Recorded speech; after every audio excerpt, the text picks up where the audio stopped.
Alright guys, so it starts with the cup first. So we have our 3 machines. We could use 4th machine as well, but I'm going to tell you the purpose, and then we're going to go and stay for 3 machines and why. Let's talk about that as well. But before, so let's go for failover clustering here. Failover, what would be the purpose of that? Failover clustering, and then we're going to create the long lab. I guess it's gonna span 2 classes, so and then some further experimentation as well, so it might span 3 or 2. Let's see. So failover clustering here, first of all, it is going to safeguard our productivity. If we lose one full server, it's going to suppose we lose one full server, so it's going to keep the application and the OS intact, especially the application, enterprise application that is placed on top of it. So failover clustering, what we will be trying today will be 2-node cluster. So when we talk about node, any server that excuse me, is actively taking part in the process of failover clustering is called a node. So whichever server is actually taking part, so there will be 4 or 3 servers, only 2 servers will be nodes because they will have they will be taking part in the failover clustering. So a node always have the feature failover cluster. This is the name of the feature installed. So that's why it is called a node, because it has the feature failover cluster installed on top of it, right? So that's node. A cluster would be cluster, collection of servers working together to offer the same service. So excuse me. Now cluster means a collection of servers. It could be 2 servers or it could be 32 servers. Right now we will be checking the 2-node cluster, and we're going to try to check how it works. So it's going to be doing so what is LBFO? We did talk about that before, I guess. Load balancing, failover, exactly. So load balancing and failover. But whenever I said in joke LCBO, now there's going to be marijuana as well. LCBO and marijuana. Marijuana or marijuana? Okay, yeah. Seriously, what am I talking about? Okay. So LBFO here, load balancing and failover. Load balancing and failover. Failover. So these 2 processes do take place at the same, on the same cluster, and sometimes one of them is happening there. So if it's a 2-node cluster and one is active, so there is active passive, of course. So if one is active here and one is passive, I cannot undo that now because I've written so much after that. That will also get undo. Where's one? Yeah, cool. Oh, okay, anyway. So this one, suppose it is active node. Well, one of them will be active, one of them will be passive. The way we're going to configure that. So if it is active and passive node, anyone can tell me excuse me, what is going on in the active? What's the big deal about active node, and what does passive node do? What it continuously do?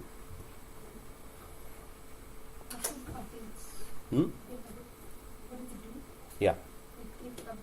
Yeah.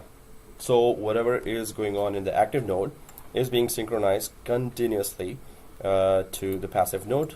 Whatever modifications are being done there are being synchronized in the passive node. But what is active node doing? It is active, right? Okay. And it's a node. Okay, so active node takes all the end user connections. So why are we putting active passive node here? So excuse me. Suppose this is a failover cluster on top of which you put a file server. Now this file server is highly available because if it is being offered, its services are being offered to end users from active node right now, and we have that peace of mind that if the active node went down, it will be offered from the passive, which will become active actually. So the passive will become active when if the active goes down, and we may lose one full server, and still end users will be able to communicate or connect with this file server that they were connected previously with this node. Now, when this goes down, passive becomes active, and file server services will be offered from this node continuously without any downtime. So what happens is, excuse me. So suppose I have this Windows 7, Windows 8, Windows 10. So there's a lot of communication going on. Like these guys are connected to this file server. File server holds what? Shared folders, right? And the important files for the users. So suppose it has also the home folder of all the users. If you've ever heard of or used roaming profiles or mandatory profiles, or the local profiles. So when the user logs in, the active user logs in, he or she gets a Z drive, and that Z drive is a home folder. That home folder is normally hosted. That is a separate file server or a server dedicated for being a home folder. Home folder does what? Whatever user wants to save, instead of in the local C drive, the user can save in his or her Z drive. And Z drive is actually a separate file server which saves it. Next day, when the user logs in, that Z drive is still showing there, but the user can access yesterday's saved file from there, which is actually sitting somewhere else and being backed up. But you can use a file server for any purpose. The main thing is it highly available? So if the server goes down, now end users are connected here, right? So if end users are connected and it goes down, so okay, this one goes down. So all the user connections will be redirected within milliseconds. All user connections will be redirected within milliseconds to the new active node A, right? So it will be they will be redirected. But that's not all. If it is a good high-end servers, which they always are, so user might feel few milliseconds of freezing only. That might be the case, freezing only, but there is no downtime, right? We can actually prove that. So all the things. So end users, first of all, active server takes all end user connections, right? And if active server goes down, end user connections are shifted to the other server as well. Now both nodes have to be same hardware, same software, and exactly same update version, service pack versions. So both nodes must be same hardware, OS, application. So suppose you installed file server, so it has to be installed on all nodes. Which how many number of nodes are taking part? It has to be installed on all the nodes. So application, if it is file server, it has to be installed on both. All update levels, service pack levels. That goes for all both OS and applications, whatever service packs the level they were on. Suppose as service pack 1 was released for the OS, so other server must be updated to the exact same service pack. So these 2 nodes or 32 nodes must be on exact same hardware and software, OS and application level, right? So These nodes, do they need to be manually configured, or can you just create like a replica, like you create one and manually. So when we deployed Citrix servers, there were like 10 Citrix servers there. Each Citrix server was exact copy. So we wanted to deploy publish through Citrix server, MS Office and Adobe, Photoshop, and AutoCAD, 3 heavy applications. We had to install exactly the same thing on all 10 servers, exact same. But this, we're talking about failover clustering. Whenever you're offering the same service on multiple nodes, it has to be exact same configuration level. So, and it is the case with many other software as well. So definitely it has to be exact same hardware, software, OS and application level. Now this is one portion of failover clustering. Now the second part, yeah? Sorry. No? You can't even image the OS? Suppose it's 32 nodes, I would image that, yeah. OS level, yeah. Even application, we can image. Thing is that imaging is, these are servers which thousands of users will be connecting to. So I rather, check it myself. But yes, imaging will work fine as long as they're not in conflict in terms of licenses or in terms of IPs and names. So I can imagine if there are 32 servers, but better just make sure that, because they will be accessed by so many users, so I would rather install it myself, all those, and make sure everyone is on the same level of configuration. Okay guys, but yes, they can be imaged. Okay guys, but this is just one portion of that. If I again draw that, so there is a lot going on in the background as well.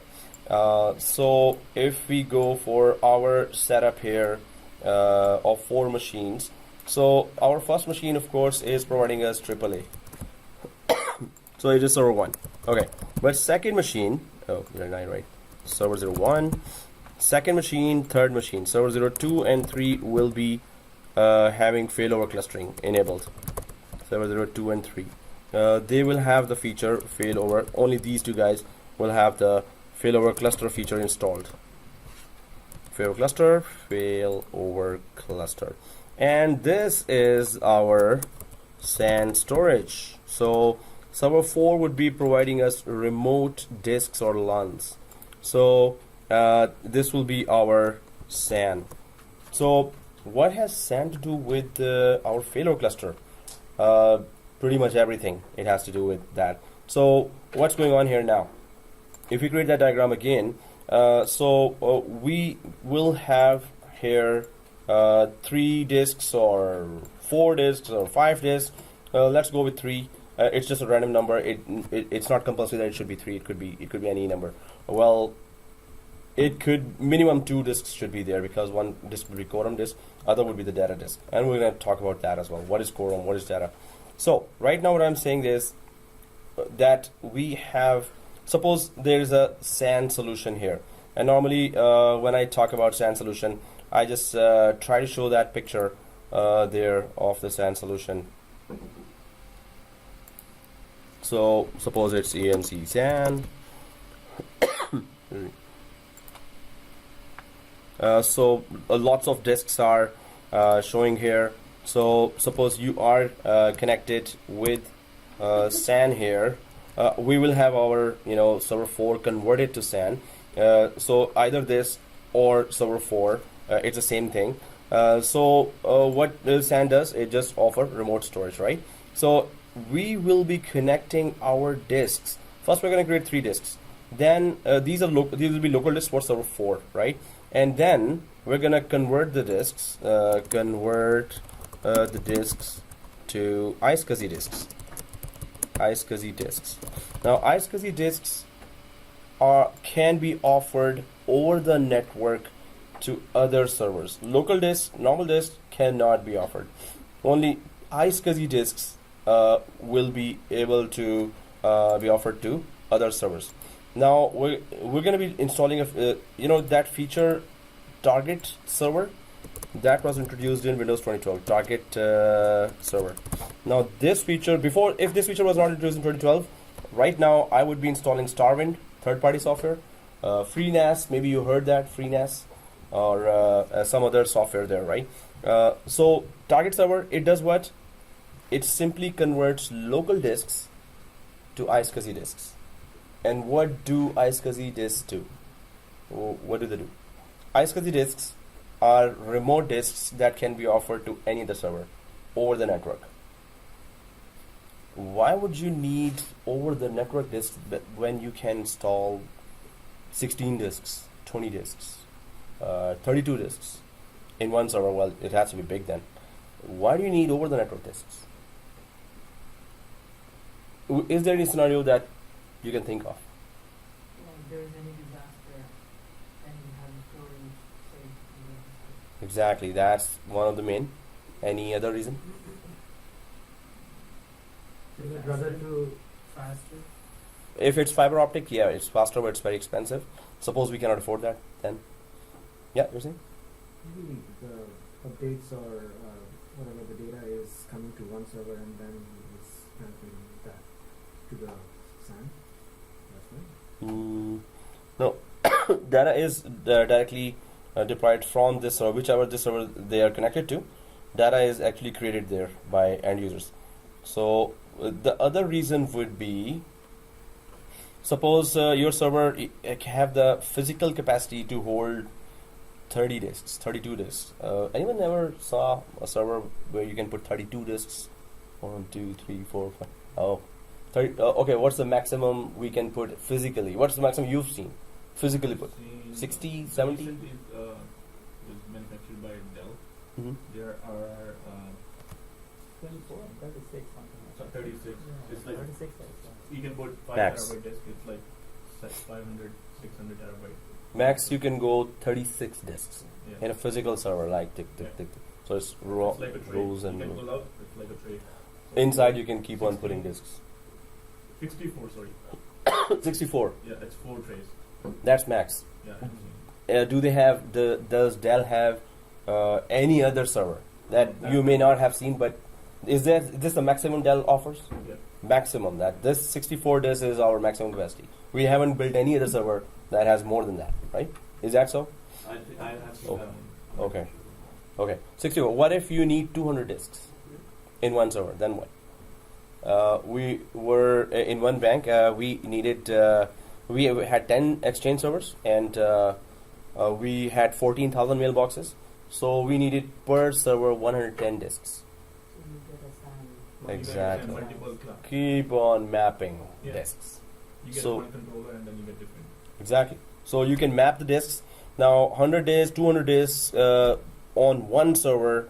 That's a lot of storage that you need, of course. But the main thing is that SAN can do that, right? So, but two major things. If you need a lot of storage, go for SAN. But other major thing, the data is actually on SAN. If the server goes down, data is not locally saved. It's on SAN, so it is safe, right? And of course, SAN has to be, those disks have to be RAID 1, RAID 5 protected. RAID 1, RAID 5 are what?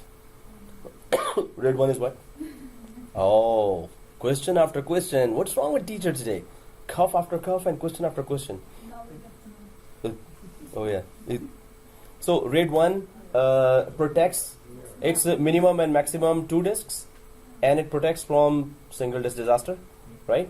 RAID 5 minimum 3, maximum 32 disks, and it protects from how many disks loss? 1.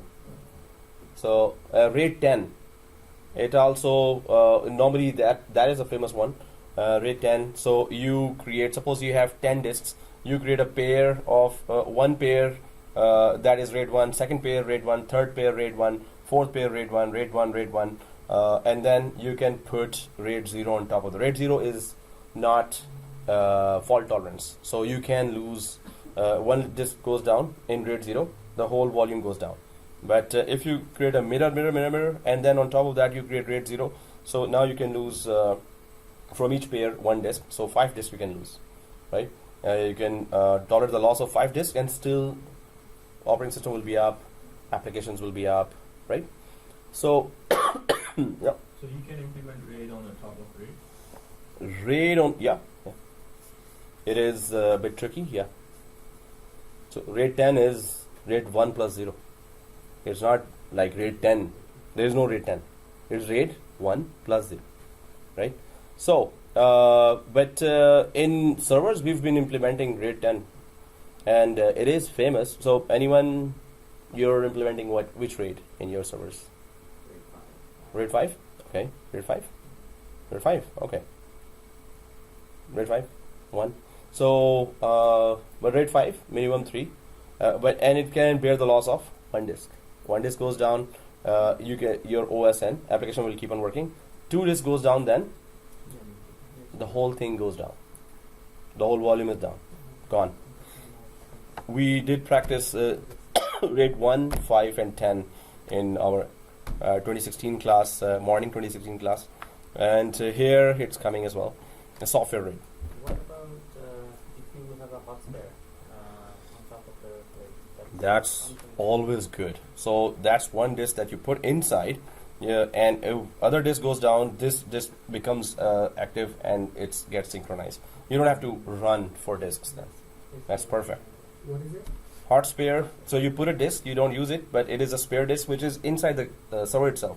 Normally what happens, we have it in the store, we have it somewhere else, right? This goes down, you run to it, open the box and just put take out the faulty disk and put this one. Instead, you put that disk as well, which is just a hot spare. It's waiting for the disaster to happen. If it happens, it automatically becomes active disk.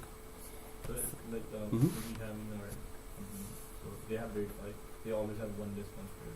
So when does 1 disk fail over, they transfer data to another disk and then copy it. Perfect. So they also put that already there. Yeah. You don't have to run for disk if it is like Zamper or. So whenever the technician come and change a disk, and they copy that data back to it, to the new disk, and then they 1 disk again becomes the hot spare. Okay, cool.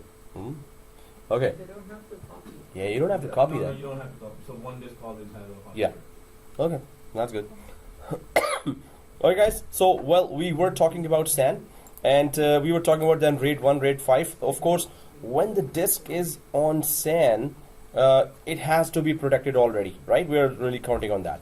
So what really we have, so what is the purpose of SAN here in a failover clustering scenario? SAN's purpose is that you will connect this 1 disk. First we will create 3 disks in server 4. And then we're going to convert these disks to Iscsi disks. What is the purpose of creating and converting it to Iscsi? To map this disk to server 2 and then map this disk to server 3. Then again map this disk also server 2 and server 3, and then again map this 3rd disk, or if we had more disks we would have mapped them all to these 2 servers. And why are we doing that? So now we will be seeing a disk here, right? So this would be called logical unit number LUN or LUN, and these disks will be used for the end users to save data there. Now there already are local disks, as many as you want to have. We have just 1 local disk in each server itself where the OS is installed. So it has OS and applications installed on that. So end users, when they connect now to their environment, to that file server, they will be actually saving this data. So they're connected to the active one, right? And suppose the active one is server 2. So they connect over the network to the active one, whichever is active, and suppose server 2 is active. From this, they are redirected to one of these disks because the shared folder is created inside this shared folder. So they are given the shared folder path only. They don't care if they are connected to server 2, server 3. They just know the path of the shared folder, right? So they are saving all their data in these shared folders that have been created in these disks here, right? So in fact, I've just created three shared folders. One of them would be the quorum disk that I will be explaining later. Quorum disk. So what's going on here is, right now what I'm trying to say is that the three disks will be mapped to server 2, which is taking part in failover cluster, and server 3, which is taking part in failover cluster, right? So these three disks will be all mapped to server 2 and server 3 both. Now, why are we doing that? And it is the same disk here, right? So this disk, which is mapped to server 2, is exactly the same disk that is mapped to server 3 as well, right? So server 2 sees the same content inside, and server 3 sees the same content inside. Now, what is the significance of that? Again, if the server 2, which is currently active, suppose, so it goes down here, it goes down, first of all the end users connection will be redirected to the new active server. Second thing, the disk connections, these disk connections which were on server 2 will be also redirected to server 3, and this is all happening in milliseconds. At once it is happening, so you have no downtime. End user connections are being redirected, and the LANs are being redirected, and this is like done at once. So we're gonna see that.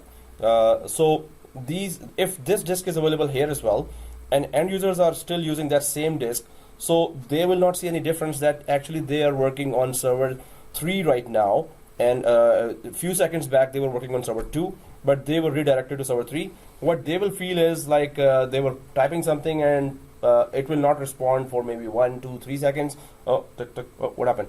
And they're thinking of calling, and at once it's response. Okay, good. In the background, actually the whole server failed over, right? So what we see major components here is, or major connectivity that is redirected, and it is all live, right? So the users are still working, were working on server 2, server 2 crashed, shut down, crashed, and you're working on it. So users connections will be still redirected, and these three disks or 300 disks or 200 disks will be redirected to server 3. So they will keep on working from the new active server. They will still be connected to their shared folder through server 3. The connection, their connection and disk connections both will be redirected to server 3 in milliseconds at once. You won't feel the difference. Here we might feel the difference. It is a virtual environment. Even then you might see 2, 3, 4 seconds of freezing. We're going to be working on a notepad, and we're going to keep on working, while then we will crash the server 2, and it is crashed, right? And we're going to go back to working on notepad. So you will see very small slight disturbance there, right? So and we'll keep on working, and when we go back and see, server 2 is still shut down, and we're working out of server 3 now. So failover clustering overall, it offers high availability to any application that you put on top of it. Now, what are the stages of implementing failover clustering? So if I go for yet another diagram here, in fact I should take a picture of that so I could keep on putting it there with some basic information written there. So now this is where I'm going to tell you a workaround for that as well. If we create server 4 there, it might slow down our overall progress, right? But every class till now has been working on server 4, every class, with server 4 as well, so 4 servers, but we were crying. So what server 4 does is the part of SAN, the storage, it is offering remote disks, right? That storage part can be done by server 1 as well. The disks should be offered by server 1 as well.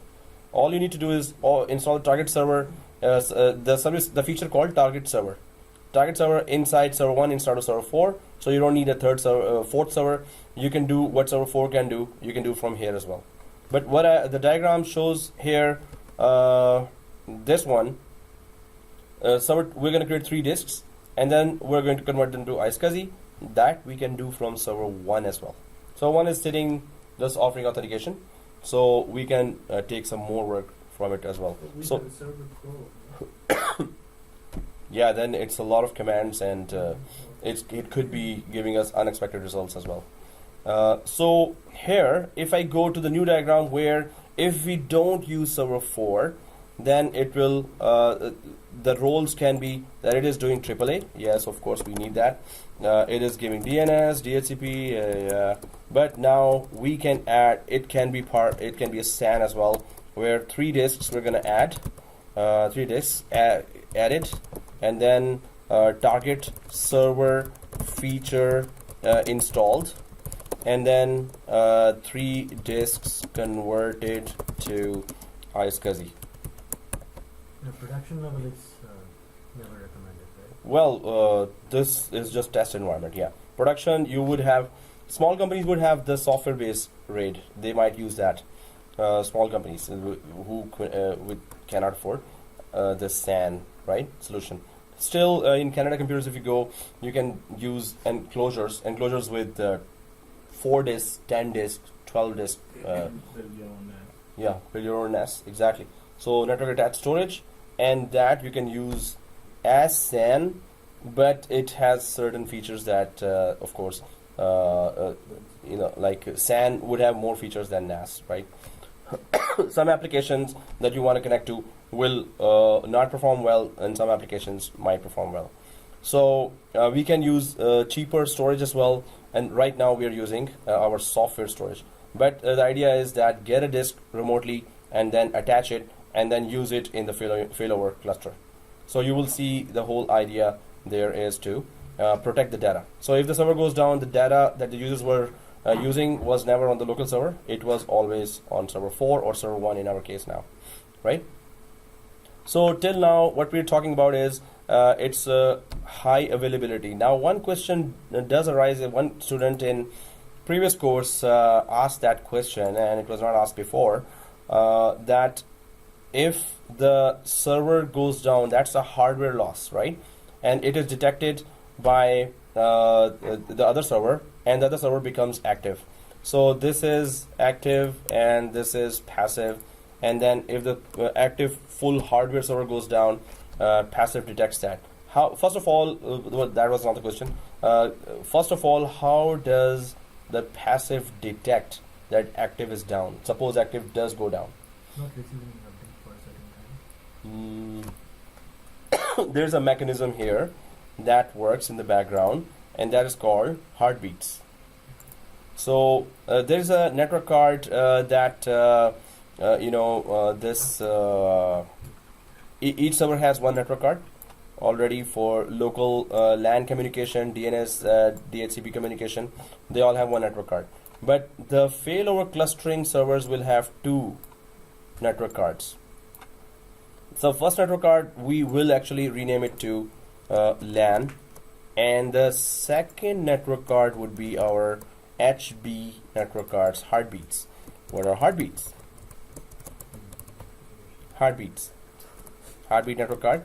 So here, heartbeats, they just send data to each other every second. Heartbeats send data to each other. I'm alive, I'm alive, I'm alive. And they keep on doing that, right?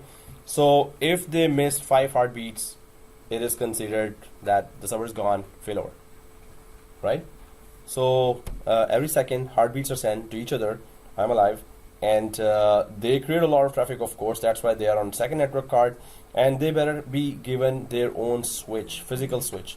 So if you're connected to switch here for your LAN, so just have another switch which could be just dedicated for heartbeat, HB, and this is just for LAN. So all the LAN cards, it's not LAN, and all the LAN would be connected to just this switch, physical switch outside, while the heartbeat will be connecting to, seriously, okay, so while the heartbeat will be connected to the second switch.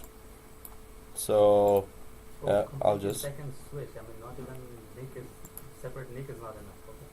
Okay. So separate switch, and even LAN has 192.168.200.1, so they could be on a separate IP range as well, 10.0.0.1, 10.0.0.2. Just So to understand that this is the heartbeat. This is a heartbeat, and to avoid the traffic that it is creating. At once bottleneck will happen on the network, LAN network. If you start the heartbeat on the LAN network, if you give it the same 192.168 some address, and it is also connected to the same switch, so it will create so much traffic that you will feel that slowness on the network. You will get a lot of complaints. Even VLAN is not going to do that, right? VLAN can do that. So if the main thing is exactly separate the broadcast domain or separate the traffic, they must not be pinging each other. LAN and heartbeat, they are sitting in the same network card, but their NICs are separate. They are connected to a separate physical switch, and even you can give a 10 range to that, so it will be a separate IP. And what they're doing, I'm alive, I'm alive, I'm alive. Every second they're sending. Is it continuously five beats? Or If 5 bits are missed, continuous or is just continuous 5 bits are missed. continuous? So 1, 2, 3, 4, 5 failover. Like in between, like you missed 2 or 3. So after 2 or 3, suppose 3 are missed and then 4th, it gets the beat. Okay, no need to failover. Okay. So 5th is gone, and till 5 beats, whatever time has spent, by now it would have received 5 beats. It didn't. It will failover right away. What about the IPs? IPs we can give here 10 range here, 10.0.0.1 and 10.0.0.2. So why 2? If Any IP we can give 10.0.0.100, 10.0.0, 10.1.1 dot any IP separate other from what we're using in the LAN. Heartbeat is like continuous. We need to keep the traffic separate, so that's why we're doing that. You can use that in the LAN network. Suppose you don't have a separate physical switch, and suppose you don't want. So okay, you can do this much. That if it is connected, this network card is connected to the same switch, instead of a separate, at least put the separate range there, IP range, so they don't mess up. But it will create a traffic on the same network, on the same switch. So same switch thing is, I have seen very less this example that they were using the same switch, and I told them, hey, what are you doing? They said, no, I don't see any traffic bottleneck. We have Cat 6E cables and best switch, 10 gigabit switch, so I don't see anything. So how this server will hear the heartbeat from the other server? Server 2 and server 3 are actively taking part in the failover clustering. They will be sending each other the heartbeats. So both cards are sending each other, I'm alive, I'm alive, I'm alive, right? Are you when you're configuring this, are you identifying one server as active and another one is passive? That is automatic. So we will all be configuring that. Okay. Some of us will have server 3 as active, some of us will have server 2 as active. It is automatic. It will be decided automatically by the failover clustering as soon as we click finish. So basically the failing, whenever it happens, whether it's an active or passive, it doesn't really matter. It will switch.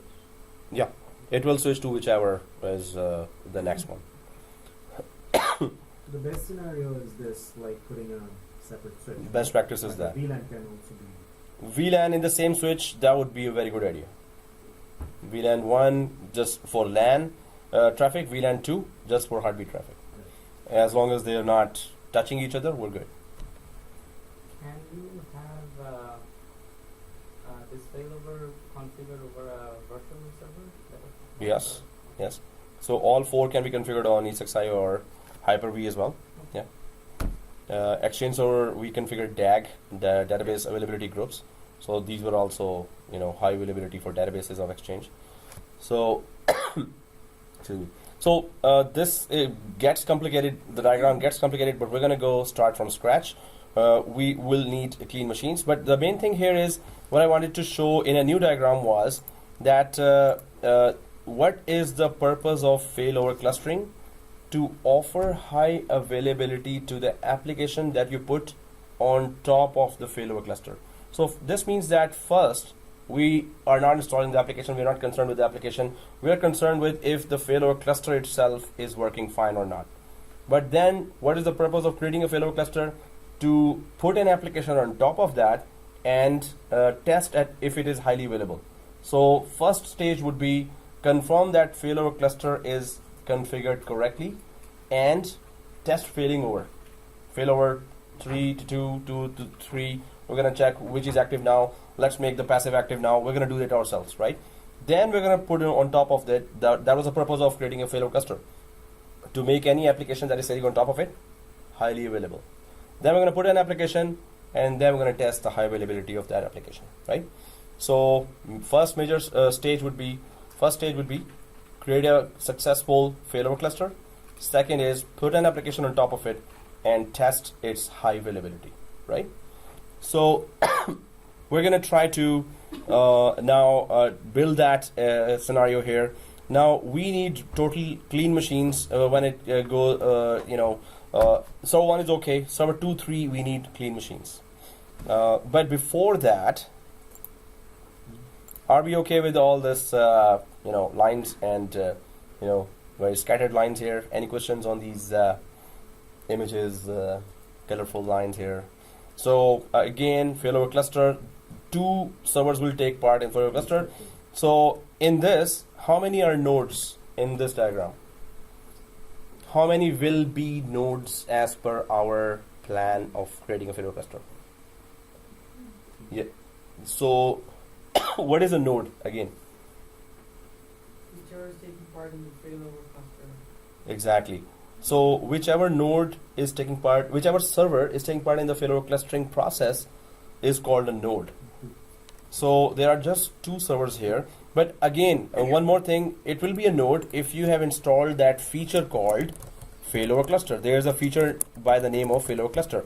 If you install that feature and then use that feature for the failover clustering purpose, now it's a node. As soon as you install this failover cluster feature, it's a node, right? So it is taking part in the failover clustering, right? So there will be 2 nodes and one SAN machine, right? That will be providing us the remote disks or LANs, right? So instead of putting 4 servers there, we can use our 3 servers, but server 1 we're going to use as SAN as well. Whatever we were supposed to do on 4, we are doing it in 3. At home, if you have good high-end machine, you can just do this SAN task on 4 as well. So there will be many terminologies coming our way now when we are configuring our cluster. So we're going to talk about all those, and we're going to talk about the best practices of all those. So ultimately, we are trying to create a service that offers high availability to any application that we put on top of it. Failover cluster is something that if Microsoft machines are there, Microsoft servers are there, failover clustering is there. It's not like it may be there.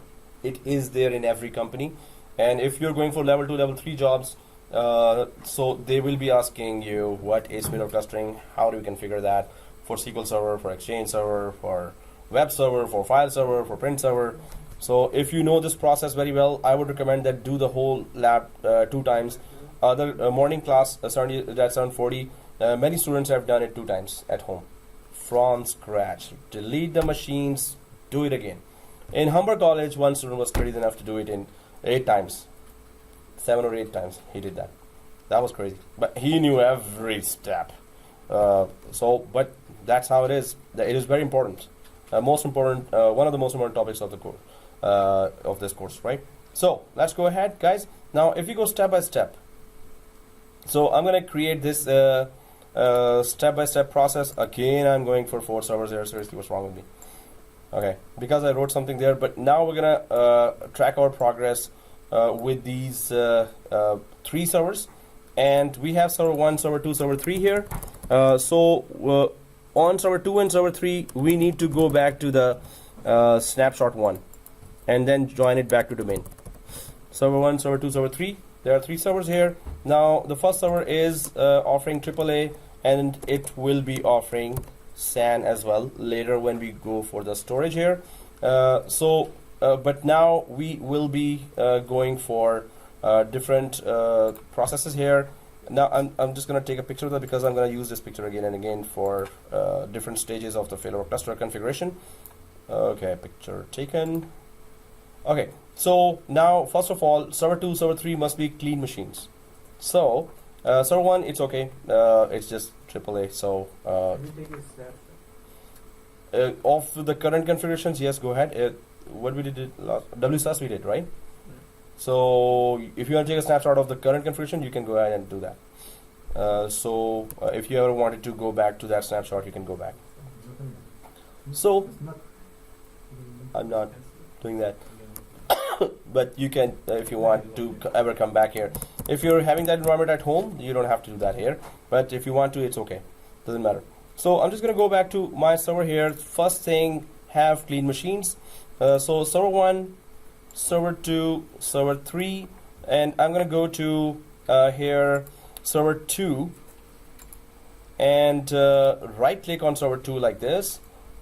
Go to snapshot. Go to snapshot manager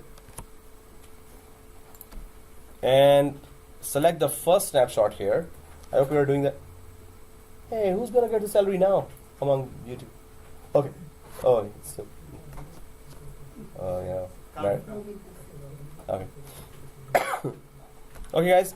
So here, just like last time we did, I'm gonna go back to the snapshot. So, do we all have the snapshot activated, study by given, and renamed? You all have that, right?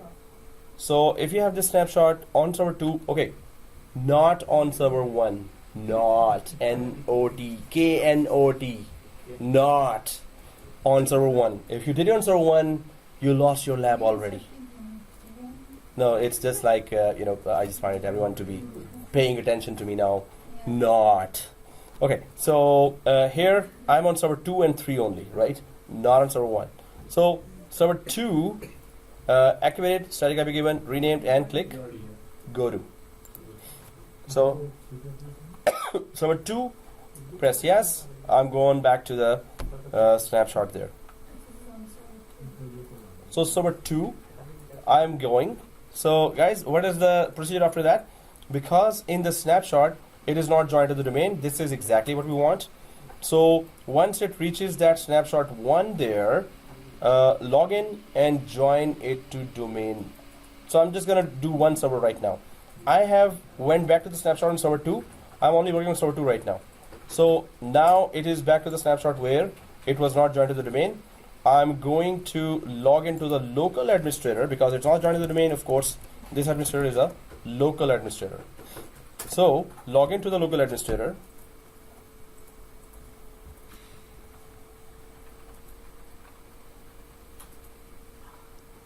And click the local server here. Just go ahead and in the local server go to the work group.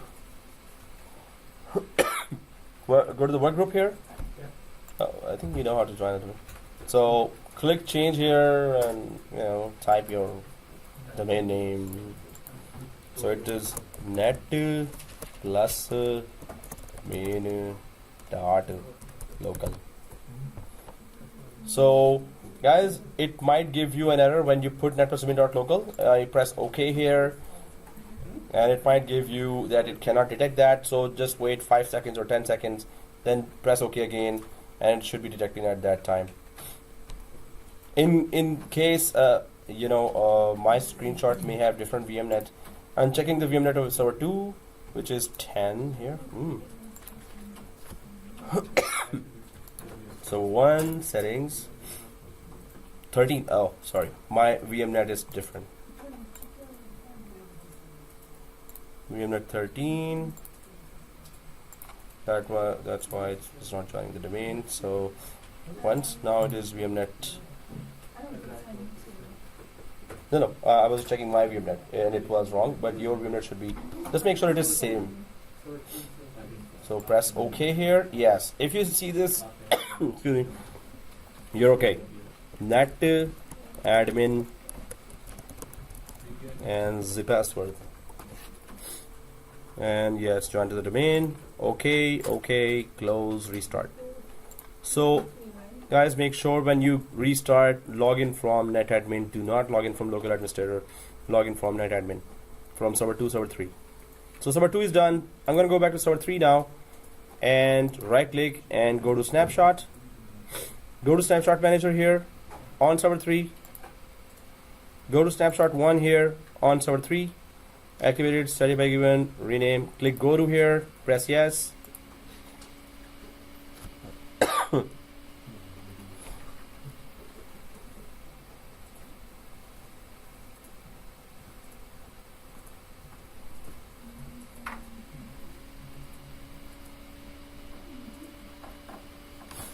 And once it is there, server 3, now I'm just gonna log in to local administrator.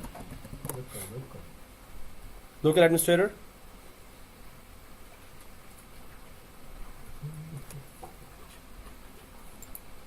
Go to local server, click the work group, and I'll check my VMnet 13. Click change, domain net plus domain dot local. Okay, we're good. Guys, make sure when you restart, you're logged in from netadmin. Do not log in from local administrator. If you log in from local administrator, it's not gonna work. Failover clustering will not work for you. So press OK here. Domain joined. Press OK. Restart. So server 2 or 3? And 3 is not done, right? 3 I did. Oh, so this is a second. Okay, Yeah. good. Okay, cool. Perfect. Last 2 days, I've been closing the whole college. And it's scary. I've been closing. No, I mean like, just saying that I can do that. Just telling. Huh? Yes. Don't say that. It was all, totally. Okay, I didn't hear anything. Seriously, please. It's really scary. When all lights are off, I have to actually run. Which one? Yesterday I closed the college and it was like, ugh. No, I just on the light. No, when I went at night, right? I was closing everything. So I went inside, I closed all then it was like, whoa. I was looking back just for nothing. I don't know if something is coming from the backside. Alright guys, so I do. I do. you also look in the back, right? And Yeah. I do in so guys, done? Done? Yeah. Done? Yeah? Okay. Now, so we are on server 3 and 2. So on server 3, I'm just going to check on local server.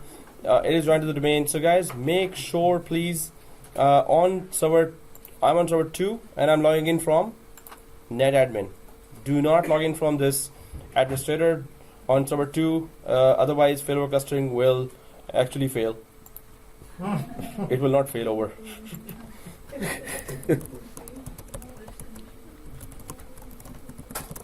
So make sure we're logged in from netadmin. First thing. Second thing, the firewall, domain firewall will turn on. Please turn it off. So server 2, I'm logged in from netadmin, and I'm gonna check if the firewall is on. So local server here, I'm gonna go there, and on local server, yes, the domain firewall is on. It always is on when you join it to domain. So make sure it is off right now. Otherwise, the communication between the Failover cluster servers will be not possible. So I'm just turning off the domain profile here. So all 3 should be off, showing like this. So I'm gonna go to server 3. I'm gonna make sure that I'm logged in from netadmin here, and I'll check it out. Who am I? Oh, it's local administrator logged in from. Seriously, I was telling everyone else not to do that, and I did it myself. Thank God I checked it. So here, other user, net admin, and then log in from netadmin on server 3, and simply just turn off that domain profile firewall. It is on, so I'm just gonna turn it off.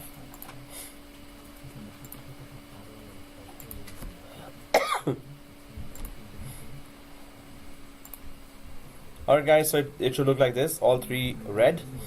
Now I'm gonna line up the first set of tasks here that will show us what are the stages of configuration of failover clustering.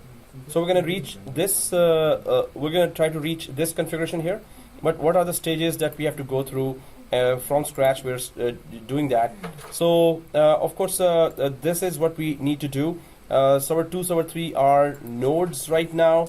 So well, not now, but we are this is the plan that we're gonna make them as nodes, node 1, node 2. And yes, I put server 4 there, but it's not going to be there. In fact, I have a diagram for 3 servers here. Now the first portion is networking. So first we're going to make sure that networking of failover clustering is configured perfectly. Failover clustering. So that's the first major step that we're going to do. First is networking, then second is storage of failover clustering. Failover clustering, storage, networking, and then second is storage. Third is that connection of target and initiators. We're going to talk about what are those guys. And fourth is pass the validation test for failover clustering. If our configuration is good, this is a very extensive test. It actually tries to fail over during the test, it fails over the disks. So it's a very comprehensive test, and we all must pass it. If anyone has errors, you cannot go ahead until you fix those errors, right? It's a long comprehensive test, and we must be excuse me, passing it. So pass the validation test. If this is done, then the next major step would be create a cluster and test the failover. Test the failover while we did not put the application there. Then the next major step would be install an application role on top of a cluster, and then test do the crash test. So these are our major steps here that we will be doing one by one, and each stage has some careful configurations to be done, and some terminologies will be there that we will be discussing our way as they come in our way. So these major steps one by one, we're going to track where we are and what we have done and what is needed there, right? So first would be, now you know what, I'll just create a picture of that instead of the other one, because we have the major steps here now. We're going to just follow this. Okay, so first is that we're going to do the networking.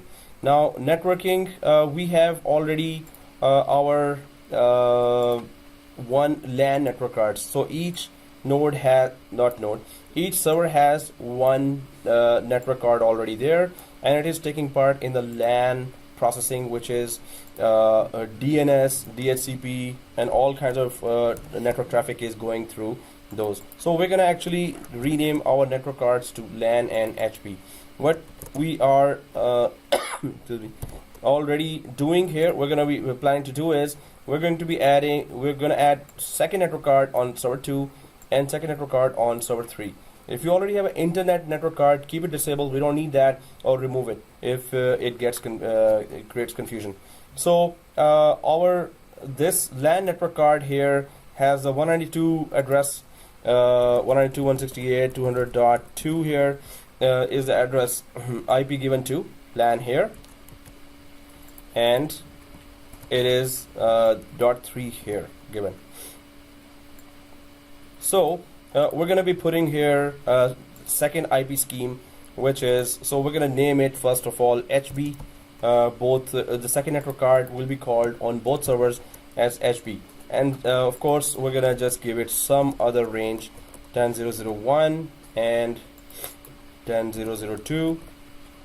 And I was saying that the best practice is to put this with a separate physical switch although it will work with the same physical switch as well, but better you go for than VLAN. But if you put it on separate physical switch, it's better. Here we can replicate that as well. LAN is on VMnet 13 already, right? So each machine's LAN is on VMnet 13. So HBs we can put on VMnet 14. Just HB on VMnet 14. So they will be communicating on a separate VLAN already, and still our failover will work. Failover cluster will work, right? If HBs are not communicating with each other, our failover cluster will fail. It will not work, right? So this is what we can prove here as well. If you keep it totally separate network, totally separate switch, still the failover clustering will work. So I'm just gonna put here the third thing here as it is on VMnet 13. We already have that all on VMnet 13, the LAN network card. So we're gonna put this dude on this server on VMnet 14, just to prove, hey, we're putting it on a separate VLAN, just these two network cards, and if they are able to communicate with each other, that's all we want them to do. So first of all, they're not disturbing our LAN network here, and they're not creating a lot of traffic there. Second thing, they are still telling each other, I'm alive, I'm alive, I'm alive. When we do the crash test, we're gonna finally crash one of the whichever is the active server. We're gonna crash that, and if HB are not communicating, the other server, the passive node, will not get the message that it is supposed to be failing over. It is supposed to become active node. If HB is not working, it's not gonna happen. So HB will work even though we put it on VMnet 14 or separate VLANs now. Okay guys, so this is the first step. Let's fix our networking. So server 2, have we logged in from NetAdmin, everyone? Yeah. Yes. Okay, so let's go ahead and go to server 2 here. First, let's just fix server 2, then we're gonna go fix server 3, right? So if everyone's server 2 and log in from NetAdmin, and of course it is joined to the domain, that's why you log in. So right click on server 2 because we're about to add the second network card.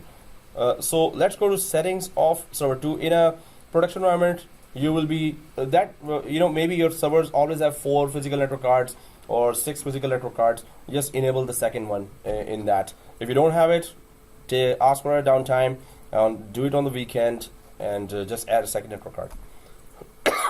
So server 2 settings, and then click add. If you see that credentials coming here, click no to the credentials and click the network adapter here. Everyone there?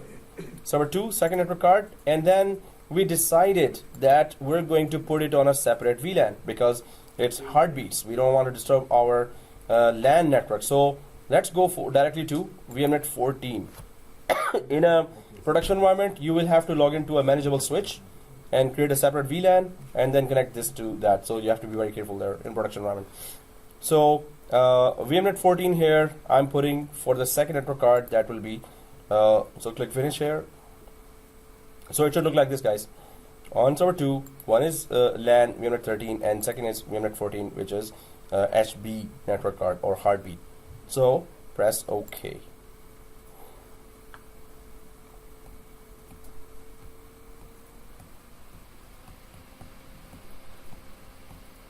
Okay, so if you do local server, click this Ethernet 0 here. Click the Ethernet 0. Now you should be seeing 2 network cards here. Everyone sees that, right? So Ethernet 0, if everyone sees here, right click and rename. Go ahead, right click and rename Ethernet 0 and name it LAN. And once you renamed it, go for Ethernet 1, name it as HB. Rename Ethernet 1 as HB. Okay, if everyone has done that, all we need to do is concentrate on HB itself. So double click HB. And guys, be careful here. So click properties here on HB network card. And then go uncheck V6 double click v4. Yep.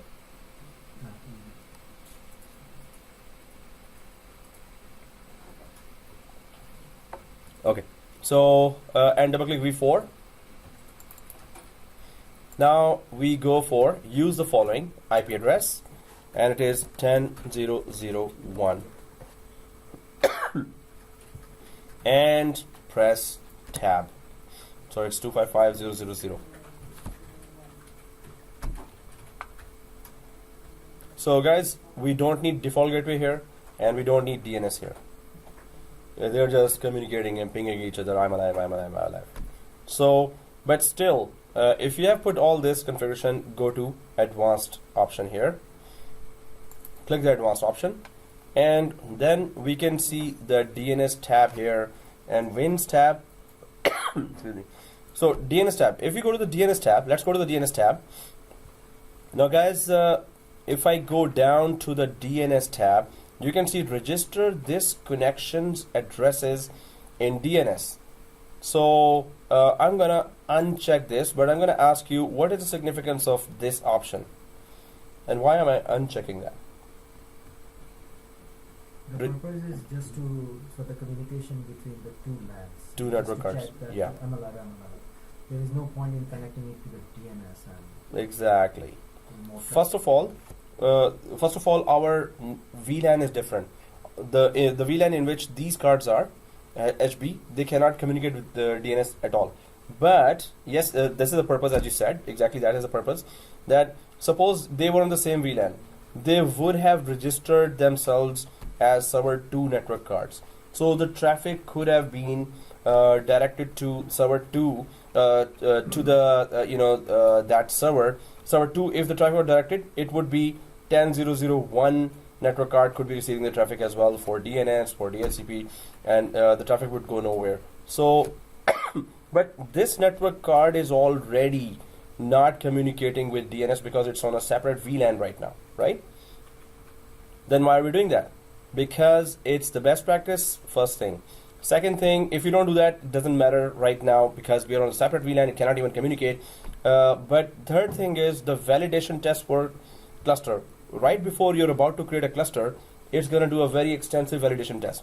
At that time, it's going to check all the best practices, all the configurations, and it might say, whoa, you didn't do that. I don't care if it's on separate VLAN or not, but you didn't do that. That's what I know. So we're doing that. Uncheck this. That's a best practice. Maybe it's intelligent enough next time in next versions that it will check that, oh, we are on separate VLAN. It's not even connecting. So, but just make sure that 10.0.0.1 does not get registered in DNS. That, oh, I'm also a network card of server 2, so please send me traffic as well as you send to 192.168.2 network card. So we don't want any traffic coming here. It's just I'm alive network card, right? So one is this, that we uncheck this. Second is wins here. We're not even using wins, right? And Microsoft recommends that go for DNS, don't use wins. So, but still, just for that best practices, I'm just going to disable NetBIOS over TCP/IP and uncheck enable LM host. So if the validation test checks that, okay, it is all disabled. Although we know that we're not even using wins, and also that still it's on different VLAN. So even if we were using, it's not, it would not have communicated with the Win server. So enable LM host, uncheck, and disable NetBIOS over TCP/IP. So both these options I have unchecked. So uncheck enable LM host, and last one, disable NetBIOS over TCP/IP. So if we have done that, then these two options unchecked or changed here. And if I go back to DNS, the only thing I did was uncheck the register connections addresses in DNS. So where there is nothing else to do on IP settings, which is the gateway. So we don't have to do anything here. We're not giving any gateway here. It doesn't need that gateway. So let's just press OK now. And OK again. Nothing to do here as well. And OK again. And click close. So it looks like this now, LAN and HB. So guys, we're going to go to server 3 and do exactly the same thing there again. Because this will be taking part actively in the failover clustering, and server 2 and server 3 will be also taking part in the failover clustering. So let's go to server 3. Right click server 3, go to settings, add a second network card, put it now on VMnet. Which VMnet? 14. Make sure the second network card is on VMnet 14, otherwise it will not be able to send the I'm Alive packets to the first HB on the other server, the HB network card on the other server. So make sure it is on VMnet 14, second network card. So click finish here. It should look like this on server 3 as well, VMnet 13 and VMnet 14, and press OK.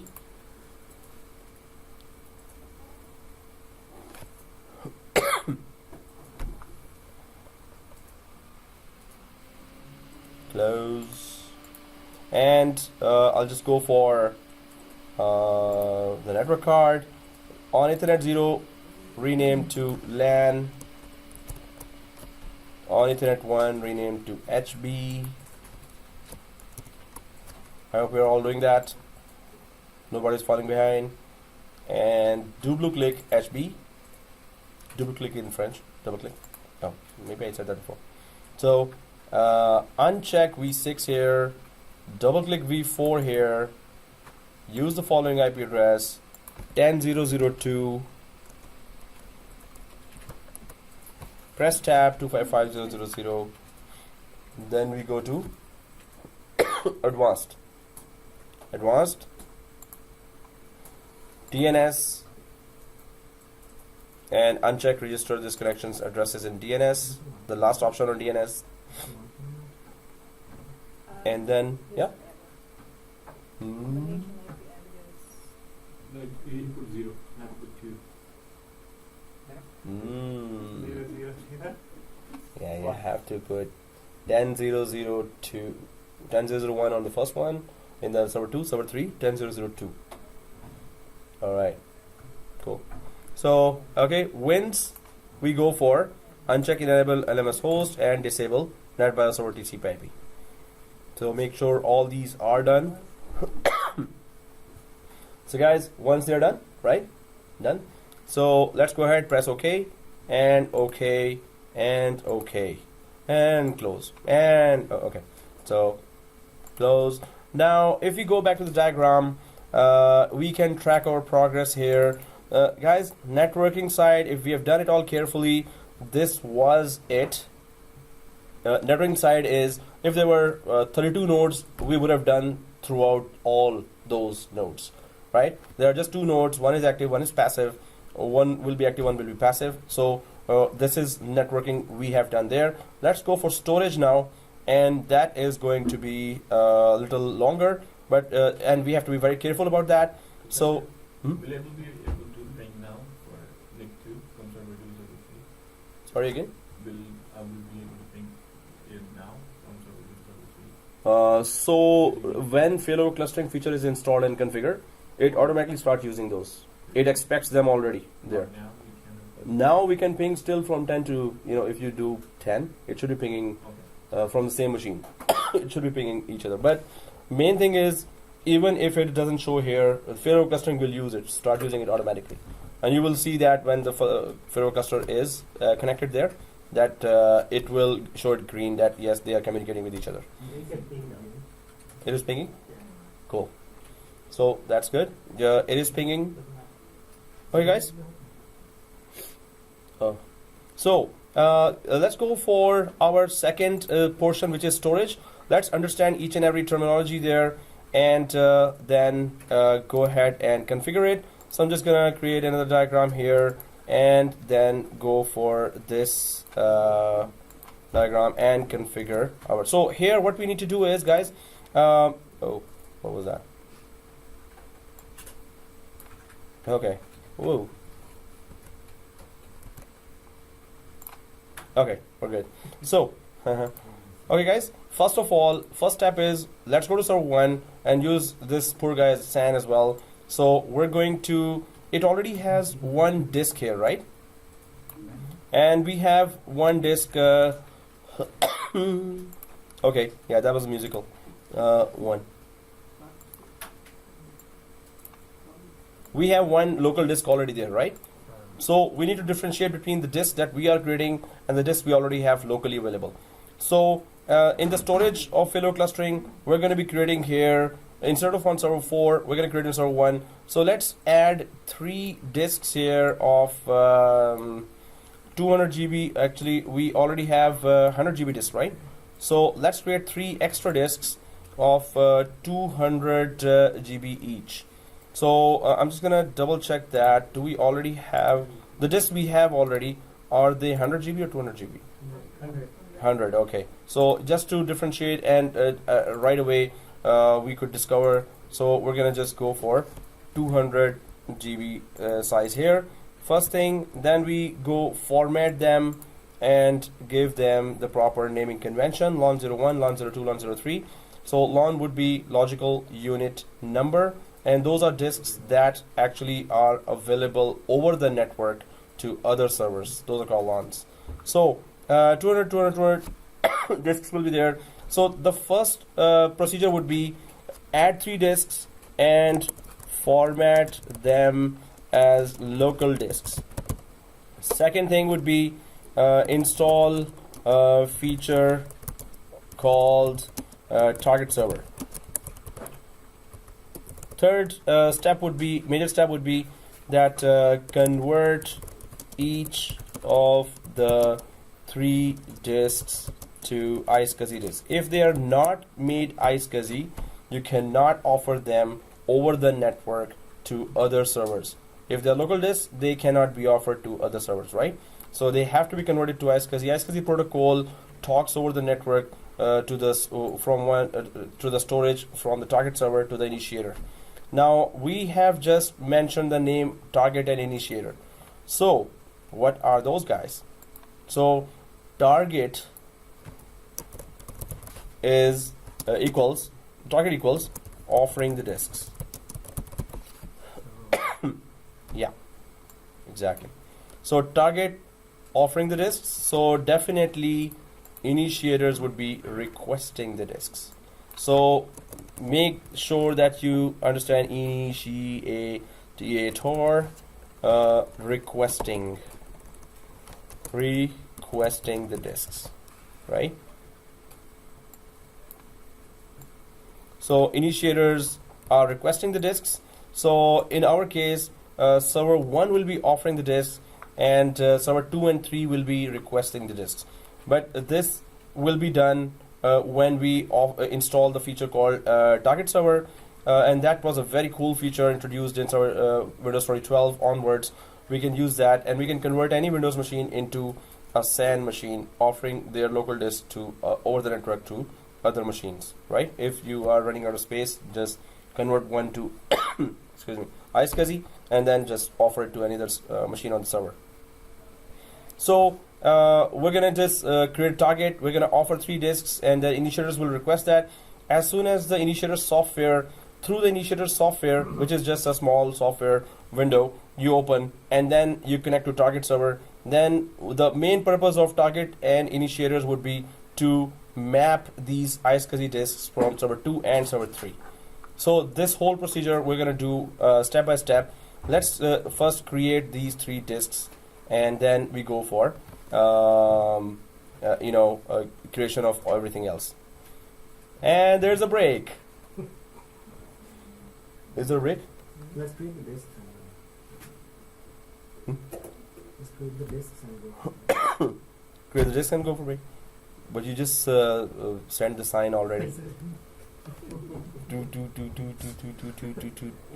Yeah. So okay, guys, let's create the disk and let's follow Bakar. Let's create the disk and then go for a break. So let's go to server 1. We could have done it server 4, but server 1 can be converted easily to SAN as well, and it doesn't interfere with the AAA process of server 1 or the Active Directory DNS DHCP, what they're doing. It doesn't interfere with that. So let's log in from not server 1. Okay. So from server 1, right click on server 1, and go click settings. You're taking pictures. That's good. Just let me know how to post. Okay. Settings. And then go to add. If it asks for credentials, click no. So hard disk, next. Yes, Iscsi, it's okay. Next. Create a new virtual disk, it's okay. Next. Exactly, 200 GB here. And then if you put 200 GB, do not click this, otherwise we're going to be fixed this. It will require that much space, but it is now thin provision or dynamically expanding. So click next. And this is the name of the disk, which is okay. Click finito. Now there is one disk that is 200 GB. Let's create two more. It's not. Oh, we're not going to rename here. We're going to rename inside the operating system. This is like you just went to the market and bought 3 disks and just pushed them in the server. This is what we're doing there. Next, Iscsi, yeah, creating a virtual disk. The only thing we're changing here is 200. And next, finish. And then the third one, add, next, 200. Next, finish. So guys, it should look like this. 100 GB disk, having our OS. The second, third, fourth are all 200 GB disks that we're going to use as Iscsi disks or LUNs to offer them to our nodes in the Failover cluster. So if you have done that, press OK. So let's format them and then take a break. So in order to format them, so if everyone has added that, let's go back to server manager here. And do we see file and storage services here? So file and storage services. And here we see disks. File and storage services and disks. So in the disks, do we all see offline, offline, offline? 3 offlines here. So 1. No? Yes? Anyone having any problema? Okay guys, so let's consider just on disk 1 here. Don't go for disk 2 and 3, just consider disk 1. Yeah? Bring online. We'll bring online, then initialize, then new volume. Only one? On server 1? Refresh. So see this. Refresh this one. Just click refresh.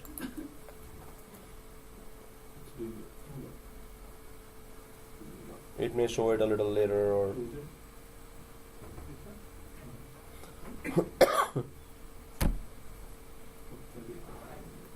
did you add 3 disks? Yeah. 3.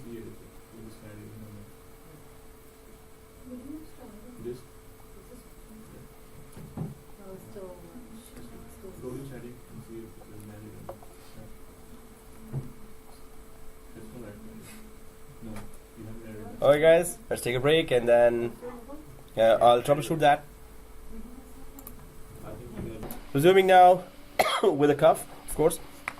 So what we were doing here, server 1, let's go there. We talked, we just added 3 disks there. So let's go ahead, as the process goes on, we have to format them as local disks.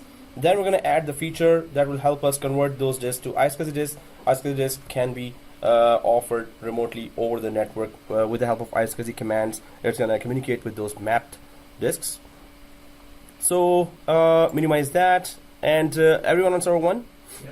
So let's do that, guys. If it shows offline, so I'm just going to go for only one disk, so it should not be confusing. So right click on the first disk, and the frog is stuck in my throat. Grip it. Okay, so right click here and bring online. Then press yes. Then right click on the first disk again and initialize, because we want to give it GPT, grid partitioning table. Just right click and initialize, right? Right click again. Then the third thing, right click third time, do it and go for new volume. Hey, didn't we do that before? Okay, so next, Disk 1 is selected there, so nothing to do here. Next. And yes, we're going to use the full 200 GB size. Next. It's going to automatically take the drive letter of E. Next. New volume, let's be consistent in the naming, and it's LON01. Although right now, just naming it doesn't make it Iscsi. It's just a local disk right now. So click next and create. So we just formatted a disk with NTFS partition, and it's just a local disk. But we're not going to use this for local disk. And I'm starting as well. So 2. And let's go over 2. It's the same thing now. Just make sure the naming convention is LON02, LON03, right? So right click, bring online this 2, press yes. Right click, bring initialize, press yes. Right click, new volume, and next. This is just 2. Next, 200 GB, yes. Next, drive letter F, it's okay. Next, and the volume is LON02. 02, and next, and create. And same for the disk 3. Create and close. I'm going for the offline disk number 3. Right click, same thing, bring online, press yes. Right click, initialize, press yes. Right click, new volume. Next, disk 3. Next, 200 GB. Next, G drive. Next, LON03. Next, and create.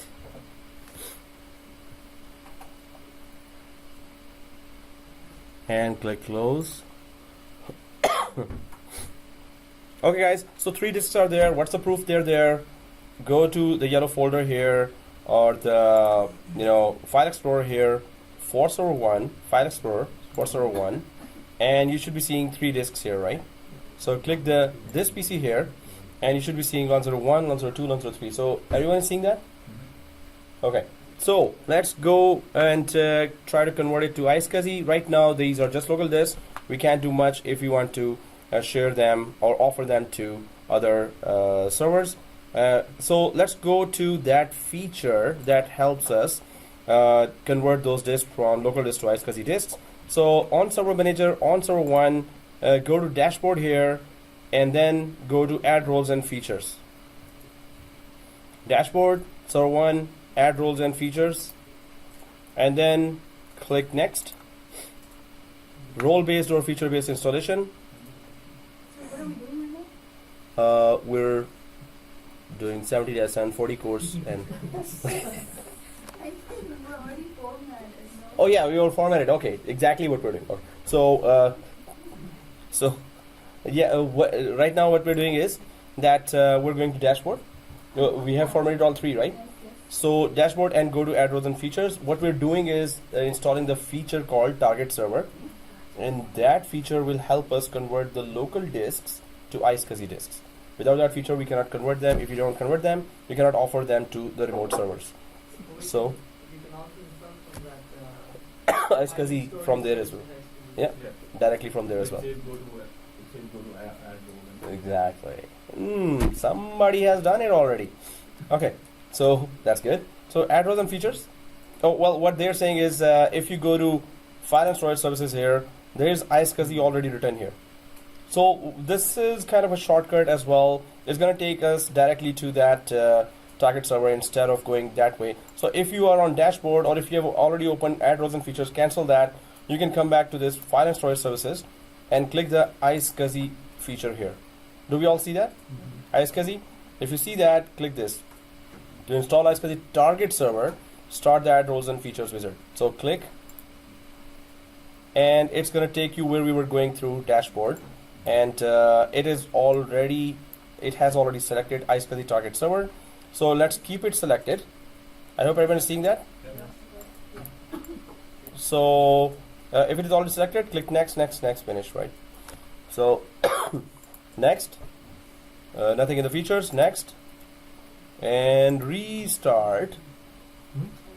Press yes and install. Do not restart yourself, but just click this option, restart and install, exactly as you said.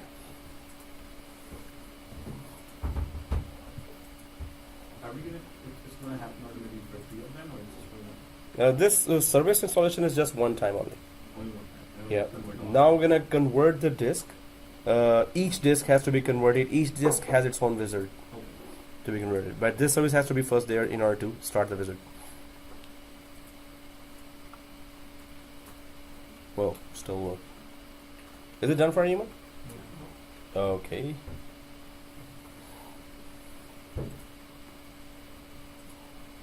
I hope today we are able to do the validation test. It's going to take some time. So click close here. Well, if you're done.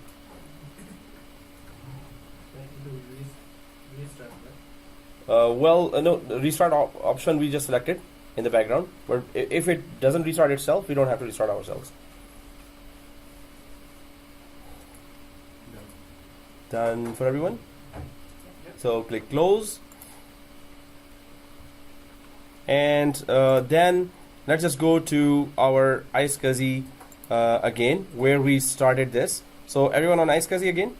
So let's convert the first disk from local disk to Iscsi disk. So create an Iscsi virtual disk, start the new Iscsi virtual disk wizard. So let's click this line here. Now it's going to ask which disk you want to convert to Iscsi. Obviously C drive, right? No. That was a trap. Who said yes here? So it's E drive. Alright guys. Can you select that? Well, yeah, I wish, but yeah, at one time only one disk can be selected. Oh. If you press shift, you try to do that, or control, it doesn't let you do those. So, and you're gonna see now why. So first we have to actually name the target server. So let's select the E drive here, guys, and then click next. And then we're sticking with the naming convention. The first disk was, we named it LAN01. Here, when we're converting and giving it a name of Iscsi disk, it will also still, we're gonna just keep the naming convention to LAN01, 2, 3. So LAN01, this is the first disk that we will be offering to server 2 and 3. So next. Yeah, it's this LAN01. So disk E will be LAN01 when we are offering it to server 2 and 3. So then click next.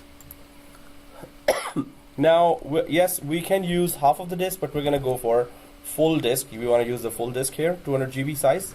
All the space we want to use that. If it is fixed disk, it is performance is good, but it would expect this much size already there free as a free space. Dynamically expanding, we know that it's going to be thin provisioning, so it's going to start with whatever we put there, or whatever we start using there, right? So we're going to keep it to dynamically expanding. Differencing we don't need. So let's click next. So all we did was 200 GB, and it is already selected to dynamically expanding. So click next. Here, yes, it is saying new Iscsi target. Target offers disks, right? So we need to name this target. It has to have some name, right? So new Iscsi target, and this is the only option we have. There is another option. So keep it selected and click next. Now it says that what is the target name. Now suppose those two servers are hosting a file server. Server 2 and server 3 are hosting a file server that is for sales department, marketing department. So maybe these disks are being used for those sales department servers. So we can just say sales target. It could be marketing, it could be whatever the scenario is for those two servers when we're offering those. And it's not like you just have to offer those two. You can offer disks from here. Suppose it has just like you said, actually, that there's a Dell server with 64 disks there. Each disk may be 5 terabyte. Maximum how much size it can take? Whatever terabyte is there, I guess. But everyone has a limit, right? So whatever is that, suppose it takes 10 terabyte and you have 64 disks that are 10 terabyte. Wow. Okay, so you can keep on giving those disks by creating a second target and give it to some other bunch of 5 servers, and then 10 disks, third target, and give it to a bunch of another 10 servers for marketing department. Anyway, I'm just saying that, but we're gonna still try to create it and check what I mean by that. So sales target, we're selecting. This means the disk we're about to offer is to the servers that are being used by salespeople. So next, it's saying click add to specify the Iscsi initiators that will access this Iscsi virtual disk. So this one disk, we will now allow access to whichever server needs access. So we're going to be adding the IP of server 2 and server 3. Only those servers can request this disk, and no other server can request and connect to this disk. So we're going to click add here to add initiators or requesters. So click the add button here. Now there are many ways to discover those servers there, but we can go down to the easiest way, which is by their DNS name, server 2, or IP address, or by MAC address, right? So let's go for the easiest, which is IP address. We can discover those by IP address. So server 2's IP address. So we're giving the IP address here, so we could tell this target server that, hey, Mr. Target server, you're going to offer this disk E to this server 200.2. So if you have put the IP address, go ahead and press OK. Suppose there were 32 servers there, so I would keep on putting IP addresses there, right? Or whichever servers are actively taking part in the in that failover clustering. So I'm going to click add again because server 3 will also be connecting to the same disk here, right? IQN is the storage name there, which is just the year name, the disk name, domain, some part of the domain name as well. It is still identifying that server in this way, in the storage language. It is trying to discover that. Otherwise, DNS name, IP address, MAC address are pretty straightforward ways to discover any server there. Okay, guys. So IP address again, and the second server, which is 192.168.200.3. So if we had multiple different servers, then we need to add IPs. Exactly, all of them. Servers are critical resources, always give static IPs there. So whatever is the IP that server has, we have to put it here. So what we are telling here, guys, that this disk E will be allowed to be connected to server 2 and server 3 only. That's it. No other server is allowed to connect to this disk, right? Or you can keep on adding those IP addresses, and those servers will be allowed to use this disk over the network. So we pretty much shared drives that's you show in the picture. Exactly. So that's the first of those. Okay. So if I press OK here, it shows here Iscsi Initiator. There are two initiators or two requesters here that will be allowed to connect to this specific disk E that we have run the wizard of. So if I go, as you said here as well, that if I go to the diagram to just track our progress here, so in fact in the other diagram where I had created that, so these three disks, we are just creating one of those disks. Then we're going to go for second, then we're going to go for third one disk, right? So this is the first disk that I'm creating that will be shared between, not shared, but it will be accessible from server 2 and server 3 both. Okay, so let's go back here, server 1, and here we were trying to add, so these two servers are allowed to connect to these disks. Okay, let's click next. And now this is an extra authentication, you can say CHAP is Challenge Handshake Authentication Protocol, which is sending the password in clear text, so not very secure. Already you have Kerberos authentication or Active Directory authentication there. So this is just a second layer of security that if the initiators request a disk, so you can put a username and password. Hey, okay, you want to request a disk? So tell me this username and password. If target is offering the disk, then enable reverse CHAP. And hey, if your target is offering the disk, please tell me this password. So we can put an extra layer of security there. Normally in your LAN environment, you know your network and you don't need extra security. But suppose your company policy says that whatever security is there, you have to implement that no matter what. So you can follow that, but we just need to know that this is an extra password that's going to pop up. So we don't have to put that here. It is clear text. Any hacker can also just with common applications like Wireshark or any other application, they can sniff it and read the password there as well. But this is extra layer security there that you can put a username password. Is this for the users or like any step? This is for the administrator. This is an extra step that maybe there's a junior administrator, maybe there's another administrator on the initiator side. So you guys can just share that password. Okay, so we're not gonna use those passwords, but we know the reason why they're there and when we should use that. I don't know when. Like I will not use that when I'm in LAN, but if a company policy that says you gotta do that, then we'll do that. Otherwise, normally you don't do that. Okay, so let's keep it empty and click next. Now we're creating the first disk. We're converting the first disk into Iscsi virtual disk, and its name is LON01. It has 200 GB size. It is part of the sales target. The target properties is this, and 2 initiators can only request these disks. This disk. So click create and click close. Now we can create second and third, but the good thing is you don't have to identify the target server. We're just going to add further next disks to the same target server, because the same second and third disk has to be given to the same 2 servers here, 200.2 and 200.3. So I'm just going to go to the right side tasks area here in order to initiate the next process. So I'm just going to go to the way right here. Everyone sees the tasks, and we can see new Iscsi virtual disk here. So let's click again. Now again the list is there. E has already been converted to Iscsi. So let's go to F disk here, where you're going to see the process is very simple now. Select the F disk and click next. Yes, we need to give it LON02. LON02. Right? Everyone give that? Okay, next.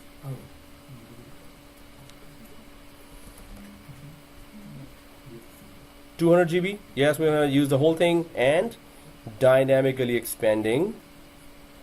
And well, that's the same thing we used before as well. Next. And now you can see you don't have to define the target because you already defined that. If you want these 2 servers to have more disks, suppose we had 100, suppose we had 50 disks here or 60 disks here. So we could have converted them to Iscsi, and we would have kept on adding 1, 2nd, 3rd, 4th, 5th disk, 6th disk to there. So these same servers will get all those disks remotely mapped to them, right? So right now we are just going for the second disk to be available for these 2 servers. So a target is already there. Yes, existing Iscsi target. So we're gonna not change that and click next. So LON2 or disk 2 will be part of the same target. When they connect to, when both servers one by one connect to this target, they will automatically discover 2 disks now, right? Because the second disk has been added to the target as well now. So click create, done, and close, done, right? And then we go back to the tasks 3rd time, and new Iscsi virtual disk.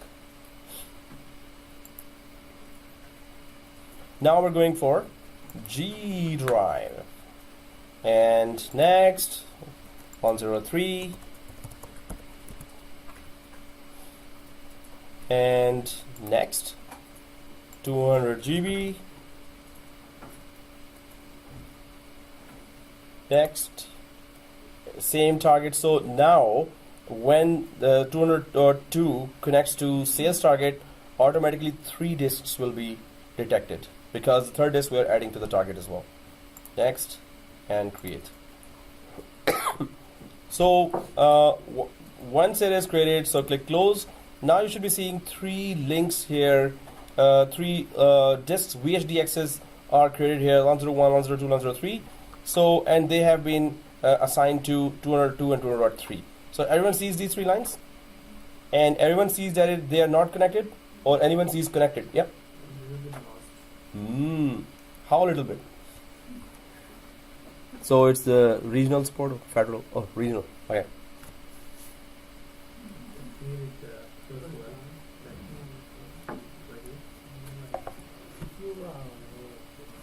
Selected, let's say,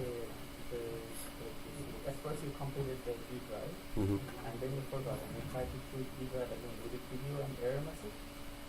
Again, yeah, I should give error message. If it's already added, it's not going to let you add it again. Sorry. You were about to say something. Yeah. Are you done? Yeah. So is it possible, or practically there could be a scenario that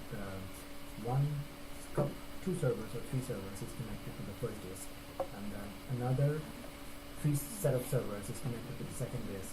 Is it a practical scenario? So they connect to servers connect to target. So this is the name of the target. Right. Under one target, we can put 3 disks or 300 disks. So if they connect to a target, they will automatically detect all those disk batches under one target. If you want to create another target, and suppose there are 10 servers, 5 servers connect to one target. Right. First target has 5 disks only added, or 3 disks added, just like me. Second target we created, and we added 200 disks there. And we say that the next bunch of 5 servers will connect to the second target, not the first target.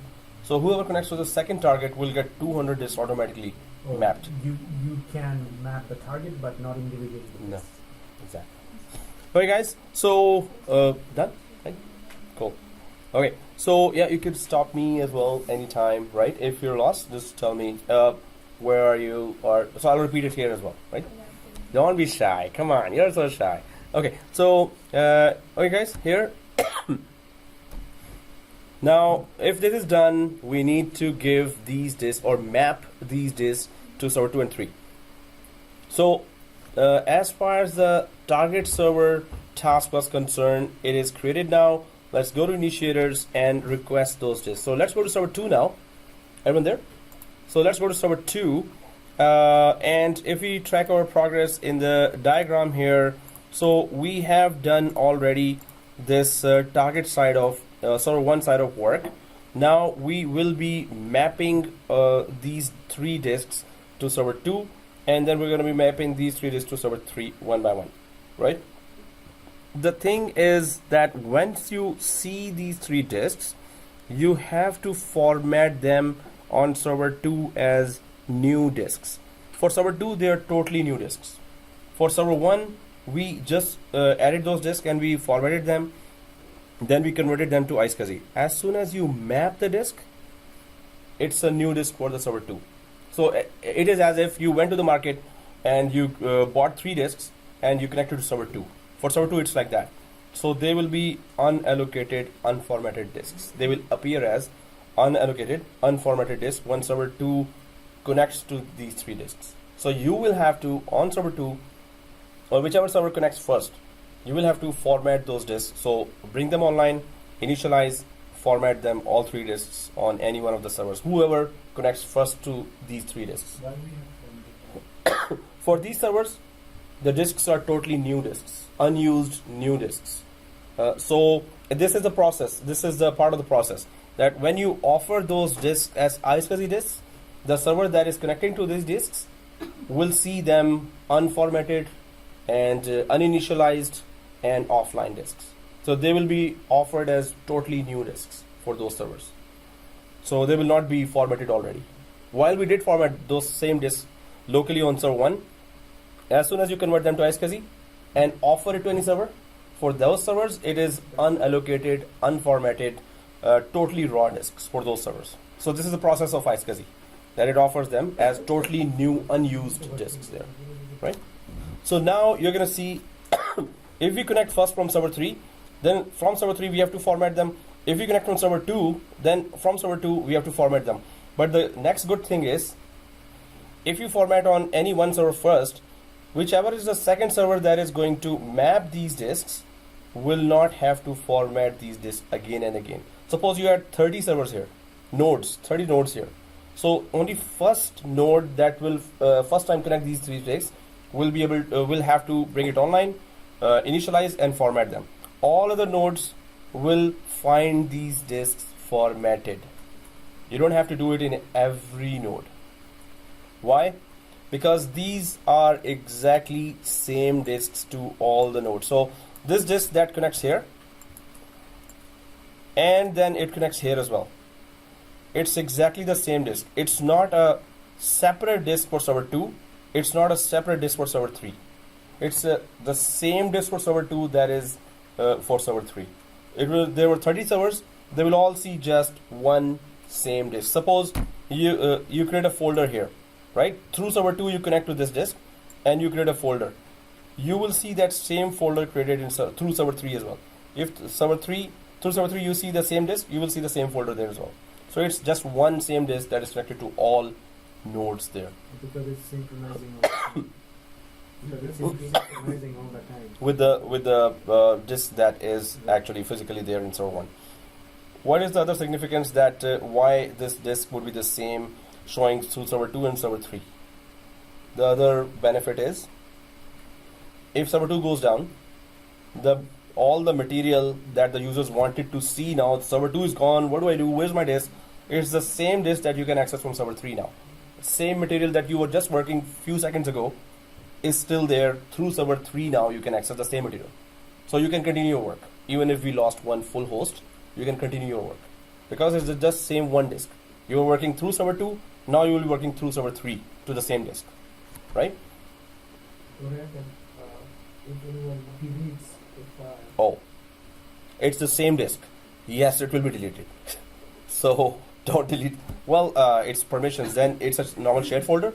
So shared folders are protected by ACLs, access control lists. So if user 1 has allowed user 2 to modify, so it's user 1, user 2's responsibility to keep it safe. So we can then identify as well, okay, it's user 2 who deleted or user 1 who deleted, because they only have the rights to do that. Okay guys, so we understand that it's the same disk to server 2 and server 3. Right now, let's go and initiate, do the initiator process. So on server 2, let's beg those disks. Please give us those disks, please. Okay, anyway, so let's go ahead. So here, on server 2, this is a built-in software called Iscsi Initiator. Through this, if you already have configured somewhere target server, then Iscsi Initiator, through Iscsi Initiator, you can connect to that target server.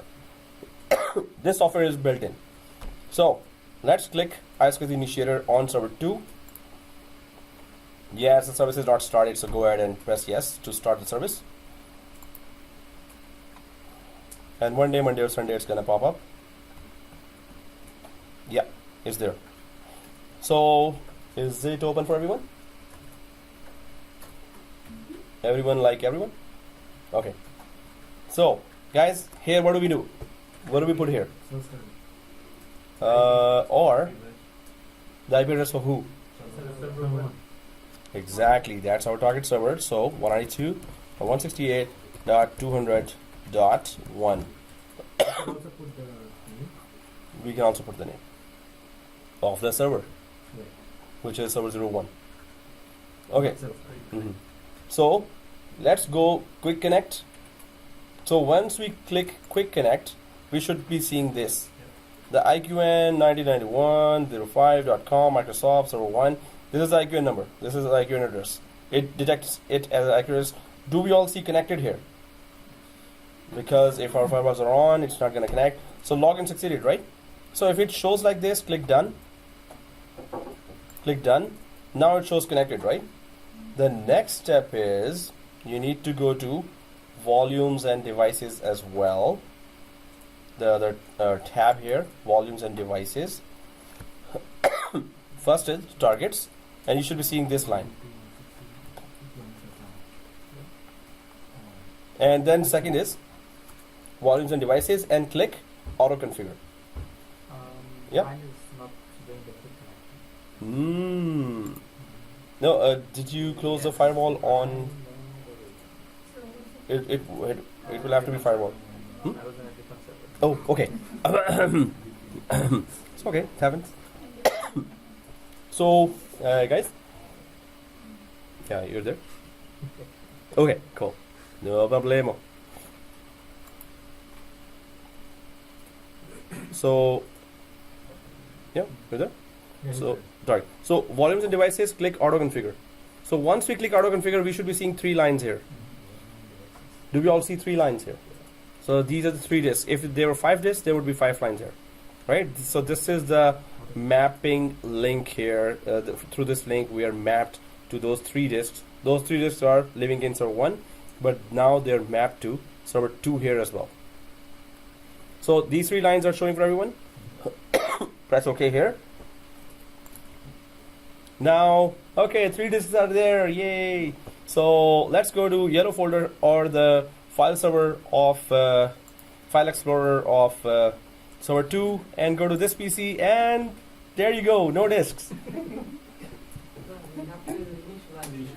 Yes, we have to format them, exactly. Just build the excitement so we could remember that, if it was missing, what was missing. Now we're not going to forget that. Okay. Okay. So guys, let's go to File and Storage Services. Because this is the first server through which we requested the 3 disks. So we have to format them. So let's go bring online, initialize, new volume, and LUN01, LUN02, LUN03. Same naming convention, we're going to keep it like that. So let's go to disks here. And you should be seeing 3 offline disks there. Like these. Okay, so first one, right click. Everyone there? Everyone there, right? So now we know the process. Right click, bring online, press yes. I'm gonna stick to 1. Right click, initialize, press yes, and then right click this first one, new volume, next. Yes, this is disk 1 on server 2. Next, 200 GB. Yes, I'm gonna use the full thing, full size. It's going to give a drive letter of E. Next, and then LUN01. We're just keeping the naming convention here. LUN01 and next and create. So for server 2, it is a totally new disk. While we know that we created that disk in server 1 and formatted that, as soon as you convert it to Iscsi, after that, when you offer it to the other servers, for the servers, it's a totally new disk. So click create. But this we have to do just on server 2. Server 3 you just have to bring online and it will be already formatted there. Because this is exact same disk there. So you don't have to reformat again and again. So close. Now I'm going to go to only server 2, disk 2 here. Disk 2 on server 2. Right click, bring online. Press yes. Right click, initialize, press yes. Right click, new volume. This 2 on server 2. Next, yes, all size we're gonna use the whole space. F drive, next. And LUN02, next. Creato. Alright. Yeah, it's getting boring now. Okay, third disk, right click, bring online, yes. Right click, initialize, yes. Right click, new volume. Wake me up guys when it's finished. Next, this 3. Next, 200 GB. Next, G drive. I need to yawn. Okay, no, new volume. 103. And next, and create. Yay, done. Okay. Oh, this, I wanted to reach the half at least. I don't think we're going to be able to do that too. So click close here, at least validation test today. And we need to pass that. Guys, if they're all online, now we go to the yellow folder. Now we see the 3 disks. We all see that, right? So these disks are map disks. They look like they are local disks, but they are actually mapped. The actual physical disk is living on server 1, right? So we can use them as local disks, but they are not local disks. They are actually coming from over the network. If you put on the firewall there, you will be disconnected from the disks. If you just put on the firewall, right? It's gonna block that communication. And they look like. So guys, so server 3 is also an initiator. So let's go to server 3 here and go to tools and go to Iscsi Initiator software there as well on server 3 and click yes there. Now we know the drill. Target, we're going to give the IP 192.168. If the firewalls are on, it's not going to work. So target is 1 because it is offering the disks. So click quick connect and connect it there. Login succeeded. Done. And then again to volumes and devices, so we could map the links here. First we made the connection to the target server. Now we grab those links. So if we had prepared 50 disks there, all 50 under this target would have been showing there, but we created only 3 disks there, right? So click auto configure. You will see the 3 lines there. These are the mappings, and press OK. If these 3 are showing, we're good. Press OK. So what we need to do is now let's go to file and storage services of server 3 as well. But now you don't have to format. It's the same disk that has been formatted by server 2. So all you need to do, see this already there, GPT. So exactly as you said, just bring them online and that's it. Bring online, and bring online. Yes. So if I go to the file explorer now of server 3, I should be seeing in this PC all 3 disks there as well. Okay, so exactly the same disk is mapped to 2 servers now. So let's put ourselves to test now. All our configuration that we did, there will be a very extensive validation test now that will happen with the FailoverCluster software here. So in 15 minutes, I think it's going to be done. So, okay guys, so server 2 and server 3, we need to install a feature called FailoverCluster. So let's go to server 2, go to dashboard of server 2 in server manager, and click add roles and features on server 2. We need to install FailoverCluster features so we could run the test. So it will configure that is the configuration of server 2 and 3 suitable, or server 1, 2 and 3 suitable for failover clustering or not. So server 2 here, next dashboard, role based or feature based on server 2. Next, it shows server 2 here. Yep.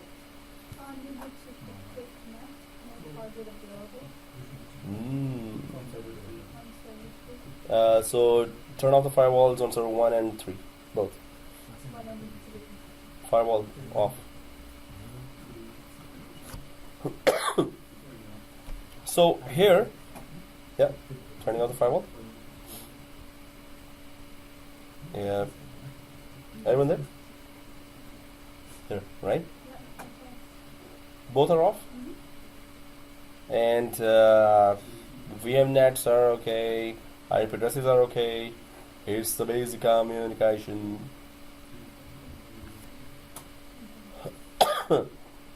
I don't think we're going to be able to run the validation test. It takes a long time. Validation test does the failing over itself of the disks. If we have connected it perfectly, but we can start. Yeah. Ouch. Okay. Okay. Resume. So guys, we need to install FailoverCluster feature now on server 2. Next installation. Things. Hey, you just said go on.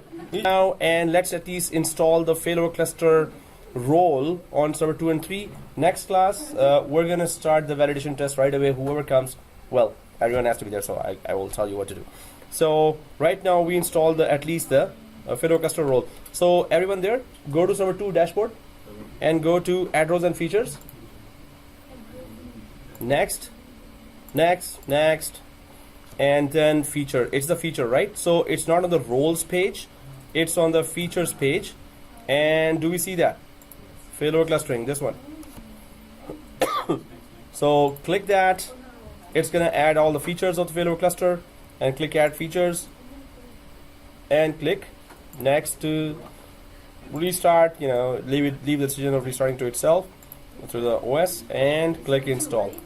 Guys, while it is installing here, go ahead 3, do the exact same thing, install FailoverCluster on server 3 as well. So on server 3, just go to dashboard, just go to add roles and features, next. It's not on the roles page, it's on the features page, and then failover clustering, click that, add features, next, restart, yes, install. So guys, make sure it is successfully installed. If it is installed successfully, we have to take a snapshot of all 3 machines because we need it intact on Monday as well. The lab is continued, and we need to do some extensive testing, and we need to prove that it's highly available. It is offering now high availability, so we need all this to be not changed till Monday. And please redo that at home, very, very important. And I would recommend do from scratch at least 2 times the whole lab until you're comfortable with failover clustering. What should we put onto the details for snapshot on server? Oh yeah. Oh, it is done on so server 1. Let's take a snapshot of server 1, guys, and let's go to snapshot here. Take snapshot of server 1. Take snapshot of server 1. Snapshot 3 here. So storage for failover cluster configured.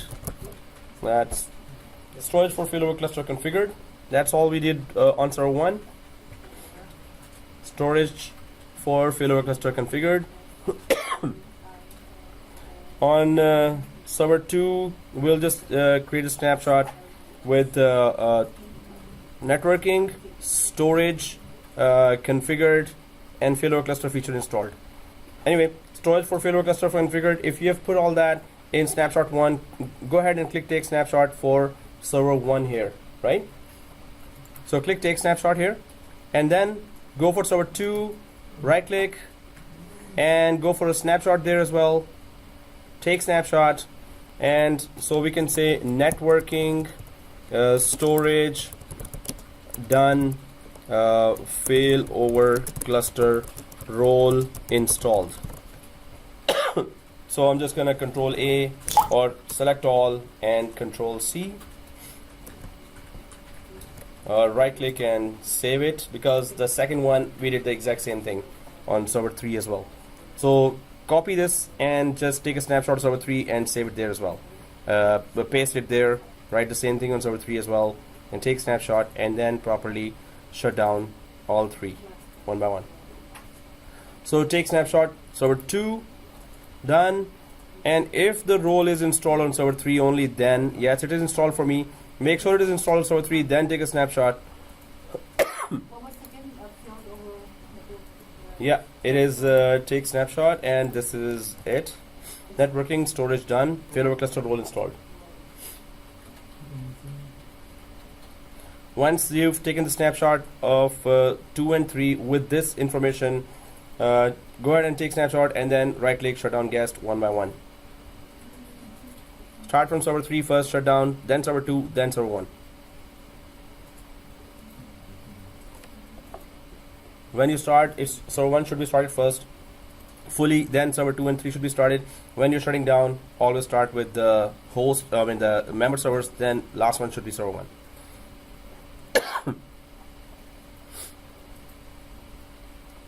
So if everyone has taken down, click take snapshot, and then shut down guest. Shut down first server 1. First server 3, then 2, then 1. When we start, we can suspend as well. Suspend, it doesn't refresh the services. Some of the services are like giving errors. So when we start again, all services are refreshed actually. In VMware we do that a lot, suspending. Then later we have to refresh the services. Yeah. Server 3 doesn't do the snapshot. Right click, take snapshot. So it doesn't do? No. You had a key thing. Okay, no, it's okay. Okay. Okay. Take snapshot? Okay.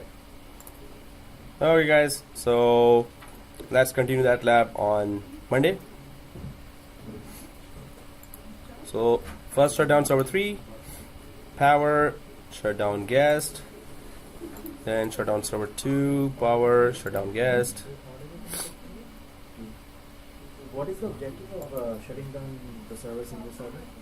Well, then the main thing is that if you shut down server 1, then others are still looking for no logon servers there, so there will be errors there. But whenever you shut down them again, when you shut them down and then start again, so starting, if you have server 1 first there, that error will be gone when they are starting. They will be gone when you shut down it. They will be gone. But better always go for member servers and then server 1 shut down. And for starting up? Starting up is Right away. first server 1, then all others.